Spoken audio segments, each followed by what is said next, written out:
Hello दोस्तों, हमारे YouTube channel climax classes में आपका स्वागत है। आज का जो चैप्टर है वो भूगोल से रिलेटेड एक चैप्टर है, बहुत महत्वपूर्ण है। वायुमंडल। वायुमंडल क्या है? सबसे पहले हम इसे समझने की कोशिश करेंगे। वायुमंडल, वायु यह पृथ्वी का शेप है। अब पृथ्वी के चारों तरफ, ये चारों तरफ जो क्षेत्र है, इस क्षेत्र में वायुमंडल फैला हुआ है, यानी बहुत सारे गैसों का मिश्रण है। इस वायुमंडल में बहुत सारे गैसों का मिश्रण है जो समुद्र तल से लेके, यानी पृथ्वी का जो समुद्र तल है वहां से लेके 480 किलोमीटर 480 किलोमीटर तक यह वायुमंडल फैला हुआ है।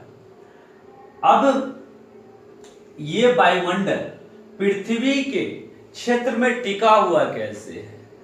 कहा जाता है कि यह वायुमंडल में जितने भी गैसों का मिश्रण है, यानी ये जो गैस आए हैं वो कभी न कभी या पृथ्वी से ही निकले हुए गैस हैं, और पृथ्वी से निकलने के बाद इस क्षेत्र में, यानी पृथ्वी का जो गुरुत्वाकर्षण क्षेत्र है, गुरुत्वाकर्षण के कारण यह पृथ्वी के क्षेत्र में टिके हुए हैं, जिनमें बहुत सारे गैसों का मिश्रण है। अब हम देखते हैं कि वायुमंडल में गैस की मात्रा कैसे कैसे है। सबसे पहले वायुमंडल में अगर सबसे ज्यादा कोई गैस है, नाइट्रोजन। नाइट्रोजन 78.08%। हम इसे याद भी रखेंगे, नाइट्रोजन 78.08%। उसके बाद ऑक्सीजन।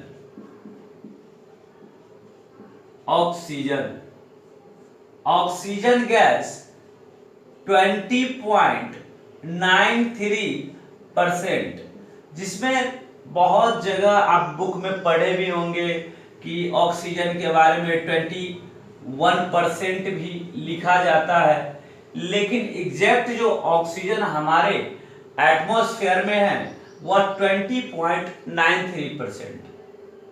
उसके बाद वायुमंडल में तीसरा गैस, सबसे ज्यादा पाए जाने वाला गैस जो है, तीसरा गैस, थर्ड गैस, वो है आर्गन। आर्गन जो 0.93%, यानी इसको याद हम कैसे रखेंगे, यहां पे 78 ऑक्सीजन में जो पॉइंट के बाद जो 9.93 है वो ऑर्गन में यहां आ जाता है 93। आसानी से हम याद रखेंगे इसे।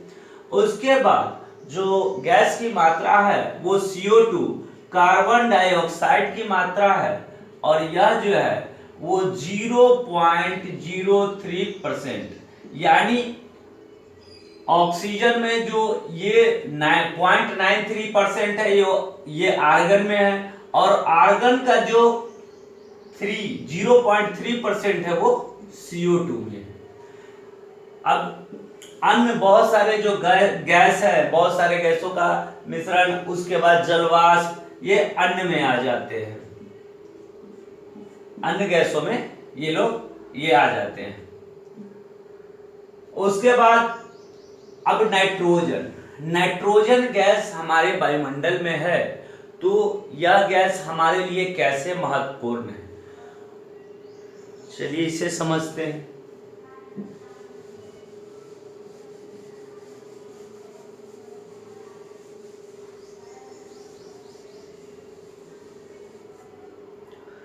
नाइट्रोजन गैस वायुमंडल में सबसे ज्यादा है, और यह 78.08% है। नाइट्रोजन गैस पृथ्वी के धरातल, यानी समुद्र तल से लेके 128 किलोमीटर का जो क्षेत्र है, यानी 128 किलोमीटर ऊंचाई तक का जो क्षेत्र है, इसके चारों तरफ नाइट्रोजन गैस फैले हुए हैं। अब नाइट्रोजन पहला इससे, तो यह बात हमें ध्यान में रखना है कि वायुमंडल में सबसे ज्यादा पाए जाने वाला गैस नाइट्रोजन है। दूसरा कि यह पृथ्वी के समुद्र तल से लेके 128 किलोमीटर की ऊंचाई तक यह पाए जाने वाला गैस है। उसके बाद नाइट्रोजन गैस के कारण पृथ्वी पर वायु दाब का आभास होता है। पवन की जो शक्ति होती है यानी हवा का जो प्रेशर होता है वो भी नाइट्रोजन गैस के कारण होता है। और सूर्य से आने वाली जो रोशनी होती है उस पे जो रिफ्लेक्शन होता है वो भी नाइट्रोजन गैस के कारण हम इसे आभास करते हैं, इसका पता चलता है। अब यह जो नाइट्रोजन गैस है, नाइट्रोजन गैस रंगहीन होता है। यह रंगहीन, गंधहीन और स्वादहीन यानी टेस्टलेस। नाइट्रोजन गैस का ना कोई रंग होता है, ना गंध होता है, ना स्वाद होता है। यह गैस ये तीनों चीज को फुलफिल करती है। उसके बाद यह नाइट्रोजन गैस एक महत्वपूर्ण यानी पृथ्वी पर घटित घटना जो घटती है उसमें यह एक महत्वपूर्ण योगदान देता है। जैसे इस चीज को हमें यहां थोड़ा ध्यान से समझना है। नाइट्रोजन गैस किसी चीजों को जलने में, यानी नाइट्रोजन गैस अगर कोई थिंग है और ये वस्तु है और यह जल रहा है तो धीरे धीरे जलने में नाइट्रोजन गैस सहायता प्रदान करता है। अगर नाइट्रोजन गैस ना हो, नाइट्रोजन गैस की उपस्थिति ना हो तो उस कंडीशन में आग पे काबू पाना बहुत कठिन काम होता है। आग पे हम काबू नहीं पा सकते हैं। यानी नाइट्रोजन गैस किसी चीजों को जलने में एक जो गति होती है, गति प्रदान करती है, वह सीमित गति को नाइट्रोजन गैस प्रदान करती है। यहां एक चीज और समझना है कि जैसे नाइट्रोजन गैस किसी चीजों को जलने की जो स्थिति होती है वह स्लो मोशन में नाइट्रोजन गैस के द्वारा होता है, लेकिन किसी चीजों को जलने में जो सहायता प्रदान करती है वो कौन है? O2, oxygen. Oxygen gas oxygen gas की अनुपस्थिति में कोई वस्तु नहीं जल सकता है। यानी जलने में जो सहायता प्रदान करता है वो ऑक्सीजन करता है। आपने कई बार देखा होगा कि वो जो एसिटिलीन गैस तैयार किया जाता है और एसिटिलीन गैस से जो वेल्डिंग होता है, वेल्डिंग करने के लिए एक ऑक्सीजन का पाइप अलग से लगाया जाता है और उसके बाद एसिटिलीन गैस को जला के वेल्डिंग किया जाता है। अब यहाँ पे नाइट्रोजन गैस की उपस्थिति में प्लांट जो होते हैं वो अपना प्रोटीन तैयार करते हैं और प्रोटीन किसी भी चीजों के विकास में, यानी वह प्लांट हो या ह्यूमन हो, उसके लिए बहुत जरूरी होती है। नाइट्रोजन गैस की उपस्थिति में प्लांट प्रोटीन तैयार करते हैं और उसके बाद यह जो प्लांट होते हैं उनके लिए भोजन करने में बहुत महत्वपूर्ण भूमिका नाइट्रोजन गैस निभाता है।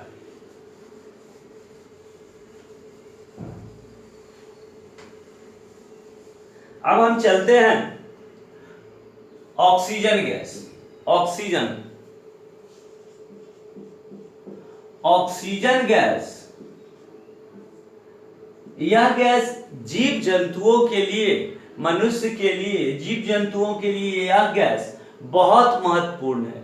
यानी ऑक्सीजन के बिना पृथ्वी पर ना कोई जीव जंतु का होना संभव है। यह हमारे लाइफ के लिए, लाइफ साइकिल के लिए बहुत जरूरी है। उसके बाद ऑक्सीजन गैस जो होता है वह लगभग पृथ्वी के जो क्षेत्र होते हैं, यानी समुद्र तल से लेके इसकी जो डिस्टेंस होते हैं 16 किलोमीटर, यानी 16 किलोमीटर तक यह ज्यादा मात्रा में पाया जाता है, लेकिन जैसे जैसे हम ऊपर की ओर बढ़ते हैं तो ऑक्सीजन की मात्रा कमने लगती है और लगभग यह 64 किलोमीटर पृथ्वी के समुद्र तल से 64 किलोमीटर की ऊंचाई तक यह गैस पाया जाता है, लेकिन इसकी अधिक मात्रा जो होती है वो पृथ्वी पर 16 किलोमीटर तक होती है। यानी अक्सर आप सुने होंगे कि हवाई जहाज जो उड़ते हैं तो उड़ने के समय ऑक्सीजन का भी चेकिंग किया जाता है, जिसके कारण क्या होता है कि लोगों पैसेंजर जो होते हैं उनको परेशानी नहीं हो। तो यह 16 किलोमीटर तक अधिक मात्रा में और 64 किलोमीटर तक कम मात्रा में ऑक्सीजन पाया जाता है। उसके बाद ऑक्सीजन गैस जलने में बहुत सहायक होता है। ऑक्सीजन के बिना किसी चीज नहीं जल सकते हैं, जलने में ऑक्सीजन गैस बहुत सहायक होता है। उसके बाद हम चलते हैं आर्गन गैस। ऑर्गन गैस जो है, ऑर्गन गैस पृथ्वी पर 0.93% में पाया जाता है। अब 0.93% ऑर्गन गैस यानी हम कह सकते हैं कि कार्बन डाइऑक्साइड जो हमारे पृथ्वी पर एक महत्वपूर्ण गैस है, उससे कई गुना ज्यादा ऑर्गन गैस पृथ्वी पर पाया जाता है। यह गैस जो है वो वायु में मिश्रण के रूप में होता है। अब इस गैस, यह जो ऑर्गन गैस होता है, ऑर्गन गैस, यह गैस एक नोबेल गैस होता है, निष्क्रिय गैस होता है, नोबेल गैस होता है, noble gas, noble gas organ gas होता है।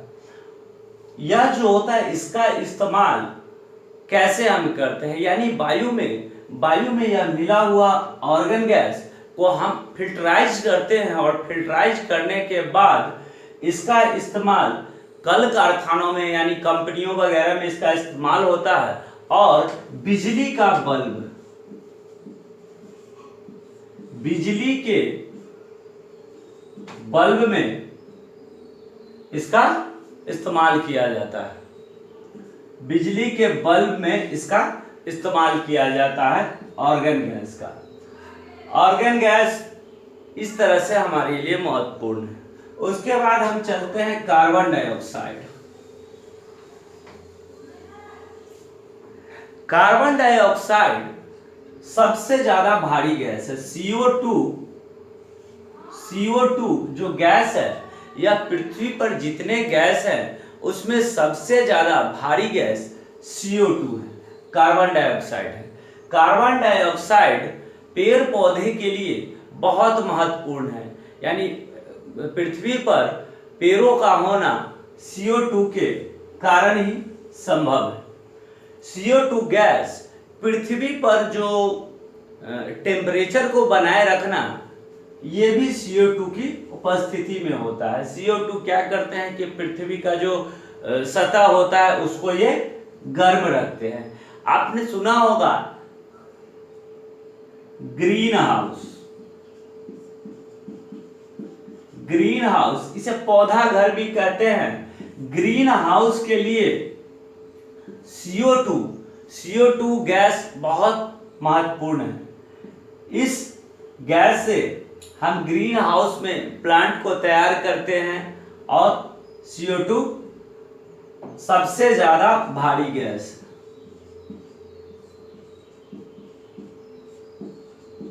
भारी गैस है। फिर भी भारी होने के बावजूद CO2 पृथ्वी का जो लेयर है समुद्र तल से, यानी यह समुद्र तल से लगभग 32 किलोमीटर 32 किलोमीटर के क्षेत्र में CO2 पाए जाते हैं। CO2 यहां तक पृथ्वी के समुद्र तल से 32 किलोमीटर की ऊंचाई तक CO2 पाए जाते हैं। उसके बाद हम चलते हैं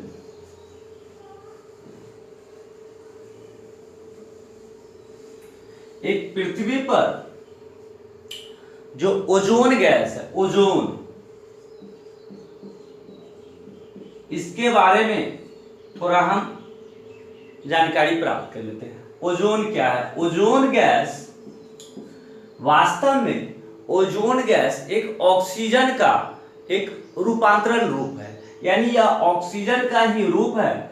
और यह जो गैस होता है वो क्या करता है, जैसे मान लीजिए यह पृथ्वी है और यह गैस पृथ्वी के निचले क्षेत्र में नहीं पाया जाता है, यह पृथ्वी से ऊपर की ऊंचाई यानी 10 किलोमीटर से लेकर 50 किलोमीटर के बीच में यह ओजोन गैस पाया जाता है।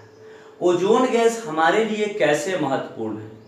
पृथ्वी पर सूर्य से जो आने वाली अल्ट्रावायलेट रे यानी परावैंगनी किरण जो होती है, उसे यह पृथ्वी पर आने से रोकता है, उसको कम करता है, फिल्टराइज करता है, जिससे यह जो सूर्य से निकलने वाली अल्ट्रावायलेट रे होती है, परावैंगनी किरण, वह पृथ्वी पर जब आती है तो यह मनुष्य के लिए बहुत खतरनाक रे होती है। इस रे से, परावैंगनी रे से, परावैंगनी किरण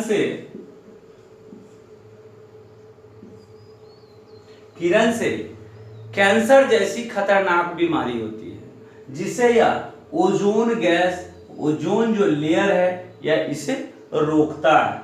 और इसकी ऊंचाई 10 किलोमीटर से 50 किलोमीटर के बीच होती है। अब एक बार हम इसे रिकॉल कर लेते हैं। पृथ्वी पर जो वायुमंडल है, उस वायुमंडल में नाइट्रोजन की मात्रा सबसे अधिक है, 78.08%। ऑक्सीजन की मात्रा 20.93%। ऑर्गन की मात्रा 0.93%। CO2 की मात्रा 0.03%। उस कितने भागों में बांटते हैं, हर लेयर पे जो लेयर में जो बांटा जाता है, उससे क्या क्या क्वेश्चन आते हैं, कैसे उसे समझा जा सकता है, यानी वायुमंडल का वर्गीकरण का मैं एक अलग से वीडियो लेके आऊंगा। और हमारे YouTube चैनल क्लाइमेक्स क्लासेस को सब्सक्राइब करने के लिए धन्यवाद। वीडियो